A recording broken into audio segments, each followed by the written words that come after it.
Just hours after the start of Russia's invasion of Ukraine, the European Union slapped Moscow with economic sanctions and froze the assets of some of its leaders. This package includes financial sanctions that cut Russia's access to the most important capital markets. We're now targeting 70% of the Russian banking market, but also key state-owned companies, including the field of defense. The sanctions, which first came into force in 2014 after the annexation of Crimea, were ramped up as the offensive continued. The EU closed its skies and ports to Russian ships and aircrafts.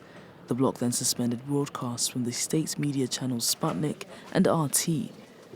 On the 27th of February 2022, G7 countries froze 300 billion euros worth of assets from the Russian central bank. Soon after, other Russian and Belarusian banks were also targeted and excluded from the international financial system, SWIFT. The EU seized the assets of sanctioned oligarchs, and other Western nations like the US quickly followed suit. Today I'm announcing that we're adding dozens of names to the list, including one of Russia's wealthiest billionaires, and I'm banning travel to America by more than 50 Russian oligarchs, their families, and their close associates. While the United States imposed a ban on Russian oil and gas early on, the EU was slow to do the same. At the beginning of April of last year, Brussels finally prohibited Russian gas and coal imports, and on the 5th of December, an oil embargo from the bloc kicked in.